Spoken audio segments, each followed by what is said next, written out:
ఏదైనా ఒక పరీక్షకు ఎలా ప్రిపేర్ అవ్వాలి, ఆ ప్రిపేర్ అయ్యే టైంలో ఎటువంటి జాగ్రత్తలు తీసుకోవాలి, దానికి ఉన్న మెళకువలేంటి అనే సందిగ్ధం చాలామందికి ఉంటుంది.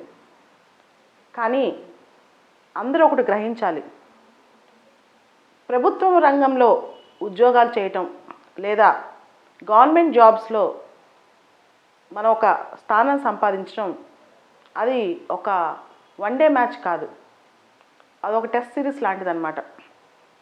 చాలా స్లో గేమ్, చాలా ఓపిక, నెమ్మదిగా రోజు కొంచెం కొంచెం నాలెడ్జ్ గెయిన్ చేసుకుంటూ ముందుకెళ్ళాలి. ఈ నాలెడ్జ్ ఫార్మేషన్ అనేది ఒకటేసారి క్రామ్ చేయలేం. నాలెడ్జ్ అనేది మన బ్రెయిన్లో లేయర్ ఫామ్ అవుద్ది. చాలామంది అసలు ఎగ్జామ్స్కి ఎన్ని గంటలు ప్రిపేర్ అవ్వాలి అనే క్వశ్చన్ వేస్తుంటారు. కాంపిటేటివ్ ఎగ్జామ్సే మన లక్ష్యం అనుకున్నప్పుడు ఎన్ని గంటలు అనే సమాధానం ఎక్కడా ఉండదు. దీనికి ఆ రోజు అలసట వచ్చేసి ఇంకా ఏమీ చదవలేము అనే శక్తి పోయేంత వరకు, కళ్ళ మీద నిద్ర తూలేంత వరకు చదువుతూనే ఉండాలి. అదొక మన జీవితంలో ఒక పూర్తి స్థాయిలో ఒక భాగం అయిపోవాలి. ఏ విధమైన అలసట లేకుండా, ఏ విధమైన ఆరాటం పడకుండా నిరంతరం ఒక ప్రక్రియలాగా చదువుతుండాలి. దానిపైన ఉత్సాహం, ఎంతూజియాజం, చదవాలన్న కాంక్ష. కాంపిటేటివ్ ఎగ్జామ్ ప్రిపేర్ అయ్యేటప్పుడు చదువు ఒక బరువు కాకూడదు, చదువాలన్న కాంక్ష ఎక్కువ పెరుగుతూ ఉండాలి. ఫలితం వచ్చిందా లేదా పక్కన పెడితే జ్ఞానం సంపాదించావా లేదా అనేది కూడా చాలా ఇంపార్టెంట్.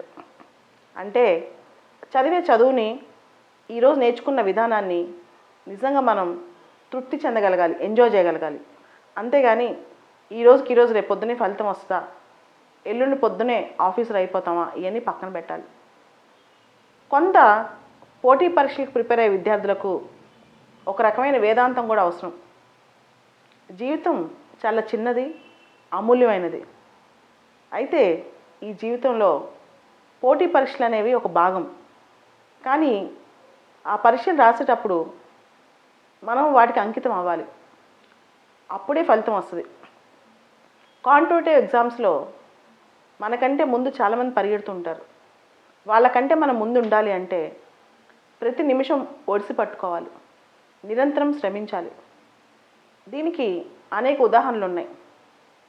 చాలామంది ఎప్పటి నుంచో సివిల్ సర్వీసెస్ పరీక్ష కానీ ఇతర కాంపిటేటివ్ ఎగ్జామ్స్ అన్ని ప్రిపేర్ అయ్యేటప్పుడు ఇంటికి పరిస్థితులకి దూరంగా ఉండి తలుపులేసి కూర్చొని చదువుకుంటారు. అలా చదవటం వల్ల ఫోకస్ ఉంటుంది.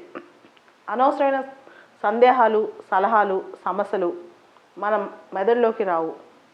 వీలైనంత వరకు అన్ని విషయాలను పక్కన పెట్టి అనుకునే లక్ష్యం వైపు ఫోకస్ పెడితే ఖచ్చితంగా విజయం వస్తుంది. అయితే చాలామందికి ఈ ఫోకస్ మిస్ అవుతుంటుంది. వచ్చే సమస్య ఏంటంటే కాన్సన్ట్రేషన్ ఉండట్లేదు, ఏం చేయాలి, మోటివేషన్ ఉండట్లేదు, ఏం చేయాలి అని చాలామంది ప్రశ్నిస్తుంటారు. ఈ కాన్సన్ట్రేషన్కి, మోటివేషన్కి ఒకటే సొల్యూషన్. పడుకున్నా లేసినా మన ముందు మన లక్ష్యం కనిపించాలి. పోరాటే తత్వం మనిషికి ఉండాలి. ఆ కలిసి మనసులో రగలాలి. అప్పుడు సక్సెస్ ఆటోమేటిక్గా వస్తుంది. ఎప్పుడైతే నిర్లిప్తత వస్తుందో, ఎప్పుడైతే ఉదాసీనత వస్తుందో అప్పుడే మనం బలహీనం అయిపోతాం. ప్రతిరోజు, ప్రతి గంట ఆ పోరాటంలో ముందుండాలి. ఈ పోరాటంలో 2-3 అంశాలు ఉంటాయి. ఒకటి, ఒక్కోసారి మనం చాలా ఇన్ఫీరియర్ అయిపోయాం, మన వల్ల కావట్లేదు అనే భయం బయలుదేరుతుంది. ఎంత భయం వస్తుందో అంత ఎక్కువ చదవాలి. భయం అందరికీ వస్తుంది. ఇది ఒకరికో ఎదురుకో కాదు, ప్రతి ఒక్కరికి ఏదో ఒక సమయంలో దుఃఖం కానీ భయం కానీ వస్తాయి ఎగ్జామ్స్ ప్రిపేర్ అయ్యేటప్పుడు. అయినా ధైర్యం తెచ్చుకుని మళ్ళా మొదలెట్టాలి. అదే యోధుడికి ఉండాల్సిన లక్షణం. అలా ఉంటేనే సక్సెస్ అనేది ఈజీ అవుతుంది.